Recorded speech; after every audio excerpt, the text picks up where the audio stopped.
It is nefarious, it is insidious, and it is a bad thing conservatives and the Republicans want for your children. They will ruin the country if they're allowed to push this school choice idea. Let's continue our reading of Project 2025.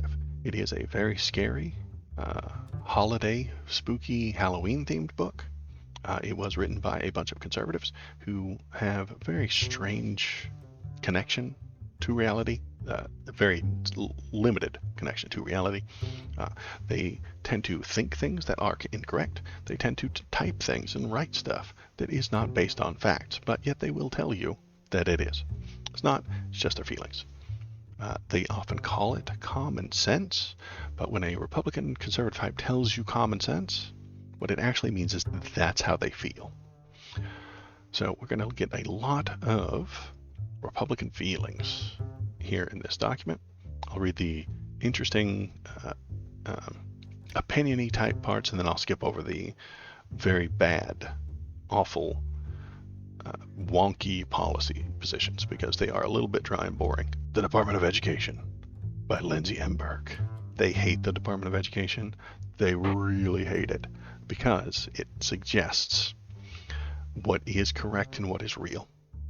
This is antithetical to Republican thought. Education is antithetical to Republican thought. The federal education policy should be limited, and ultimately, the Federal Department of Education should be eliminated. First sentence, eliminated. When power is exercised, it should empower students and families, not government.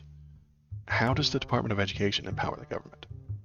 Like, it is just a handful of, it is a department full of people trying to determine whether or not the things that we're teaching the people are correct.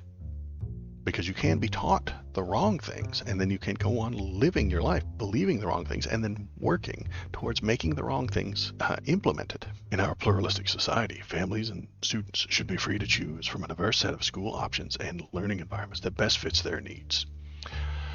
No. So Republicans love the idea of school choice, but school choice leads to one thing, and that is segregation. School choice means they want the ability to abandon the poor people and abandon the minorities.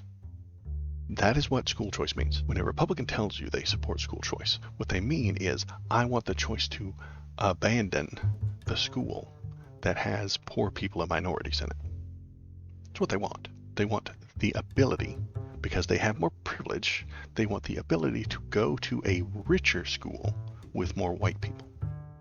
That is what school choice means when a Republican is telling it to you, when they're explaining this to you, when they're trying to convince you that we need school choice. What they mean is to abandon the poor people and the minorities, who are generally poor, statistically. They can't just say that we don't like poor people, we don't like black people. They have to call it something else. You have to dog whistle. You have to call it something else. So it's school choice. Only the privileged people have the ability to go to a different school. If the school nearest you is poor and filled with brown people, those poor and brown people cannot spend extra time in the morning going to a school that is 30 miles away. If you have privilege, if you have money, if you have more forgiving work schedule, if you can work with your employer and say, hey, I've got to take my kids to school and I will be here afterward, and it might take an extra 30 minutes, you have privileges because you are most likely more wealthy. Poor people don't get to argue their schedule with their work managers. The work manager tells them when to be there exactly. And if they aren't, they're fired. And then they're even more destitute than they were before. School choice is a privilege of the upper class. And if the upper class gets what they want, they will abandon the lower class. They will abandon the minorities and leave them at a lower level where they cannot escape. So school choice is not a good thing. Being against school choice, as I am, forces some of those richer people, some of those people with more privilege, to be in the same room as poor people and minorities. And because they're in the same room, the entire school needs to be funded. And if it can be funded, it can be improved. If it can't be funded, it will only get worse and worse and worse. If school choice goes through the way the Republicans want it, the rich people will leave. The privileged people will leave. And that will lower the population within the failing, underperforming, underfunded school with just poor people, just minorities, just people who cannot spend an extra half hour driving in the morning. That will lower the amount of money that goes to that school, and it will continue to fail. It will crater. It will just shoot straight down. The line goes down. Because the lower the population, lower the people who could be there, lower the amount of money that's coming in, that lowers the amount of money they have for teachers, that lowers the teaching quality, that lowers the quality of the equipment, and it all goes straight down the tubes. And then they will look at that and say, look, see, this is what we left. You took all the good stuff with you. You're almost pillaging the school at this point. Anyway, where are we? So school choice, bad idea. Our post-secondary institutions should also reflect such diversity, with room for not only traditional liberal arts colleges and research universities, but also faith-based institutions. Faith-based institutions. Fuck off. Your faith is nonsense. It is not real. It is a feeling you have that does not fit any longer with the society that exists. Elementary and secondary education policy should follow the path outlined by Milton Friedman in 1955, wherein education is publicly funded, but education decisions are made by families. No. Families are stupid. Do you have a stupid family member? I do. Are they completely misinformed about what the world actually is? They sure are.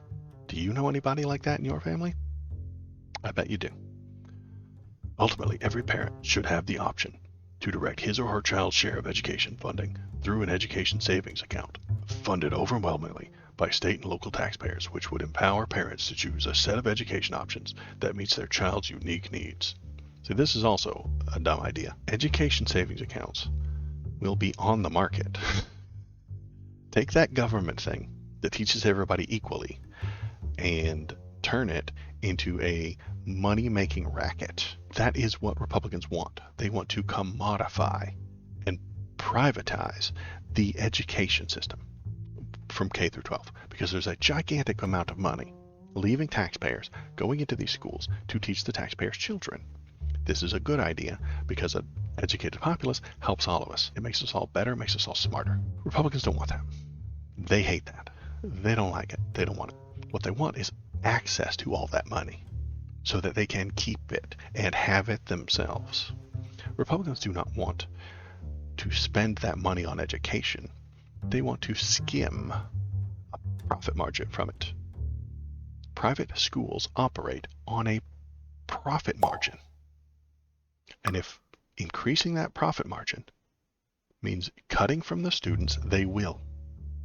This is the future that conservatism will bring you. It will bring you paying to go to school, and the majority of that the money that you pay to go to that school is going to go to the school's CEO. They're going to CEO-ify kindergarten, first grade, second grade.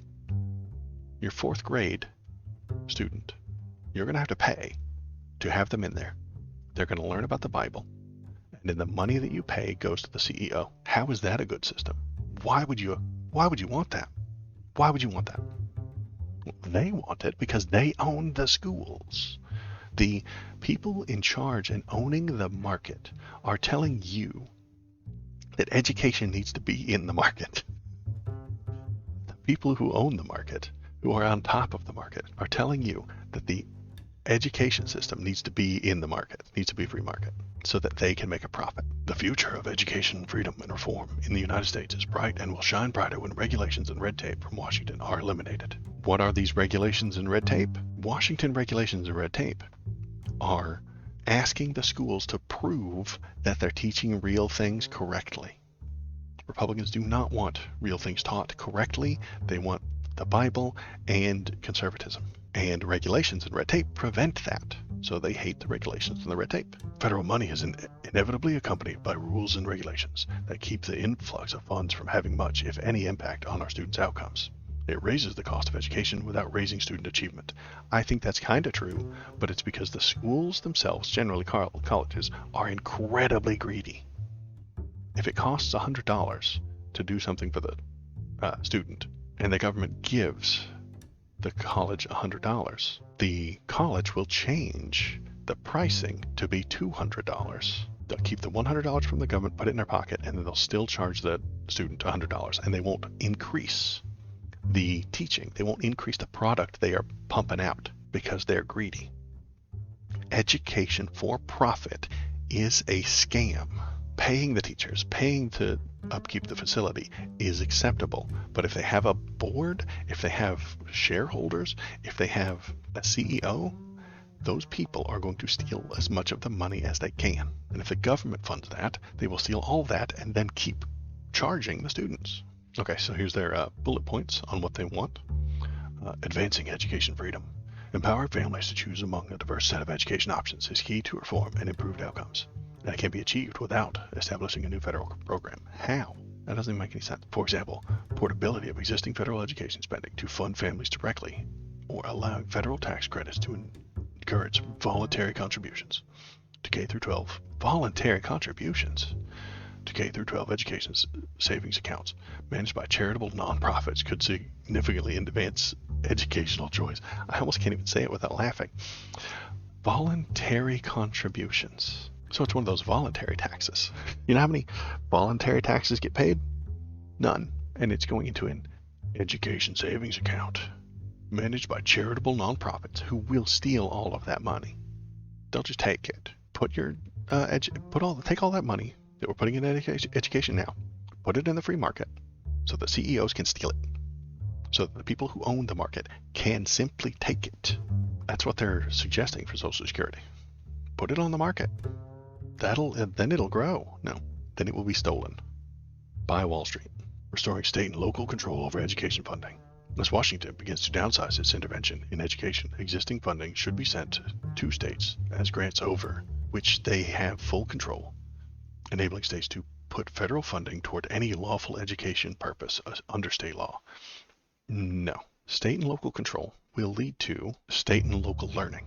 If Florida wants to teach that the Civil War was correct and the South was the good guys, they will teach that.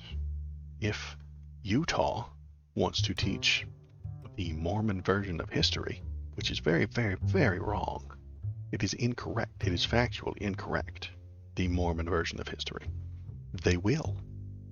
Do you, non-Mormon, living in Utah, minority that you are, want your children being taught an incorrect version of history? Of course not. Nobody wants that. But Republicans want it because chaos is a ladder. They want the chaos. They want the misunderstanding. They want people to argue over what is real so that they can benefit themselves. Don't like what Utah has to say? Leave. That's the nefarious plan. Also with Florida, but I'll get to that in a minute. Treating taxpayers like investors in federal student aid. See? Investors. Taxpayers should expect their investments in higher education to generate economic productivity. When the federal government lends money to individuals for a post-secondary education, taxpayers should be expected those borrowers to repay. No, I mean, you can expect them to repay, yes.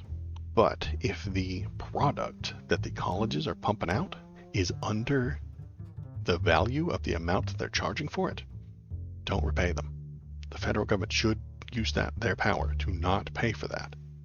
If the federal government gives a college $10,000 to educate a citizen, that citizen comes out uneducated and unable to get a job and afford to pay the loan back, the government should look at that college and say, no, we are not going to pay you. This student isn't going to pay. The government isn't going to pay. You have failed to deliver, Mr. College. You should not be paid. Protecting the federal student loan portfolio from predatory politicians, the new administration must end the practice of acting like the federal student loan portfolio is a campaign fund to curry political support and votes. The new administration must end abuses in the loan forgiveness program. Borrowers should be expected to repay their loans. No, fuck off. Safeguarding civil rights. Enforcement of civil rights should be based on proper understanding of those laws, rejecting gender ideology and critical race theory. They really hate these things. Rejecting gender ideology and critical race theory. Do you know why They reject critical race theory and gender ideology because it's real, because it is correct, and because it is right. Republicans do not want what is real, correct, or right. They want their feelings validated by the people that they think are important. They want their feelings to be the facts. Stopping executive overreach. Congress should set policy, not presidents, through pen and phone executive orders, and not agencies through regulations and guidance. National emergency declarations should expire absent express congressional authorization within 60 days after the date of the declaration. I don't know what they're going for here. This is just weird. I don't know why they threw that part in there. And then I think this is these are statistics that are probably true, but weirdly chosen, like trends in 4th and 8th grade reading. Why 4th and 8th? Is 7th not proving your point, so you're not going to show it? That's what I suspect. Lying with statistics is a thing that can and does happen. 4th grade reading scores. And then we just go into specific policy changes that they want to make. This is the long, slow, boring part that I read over, but isn't very interesting. What do Republicans want? They want to control what you see, what you think, and they want to control how your children are taught. That control is because they are terrified that an educated populace will abandon them. It happens in the colleges.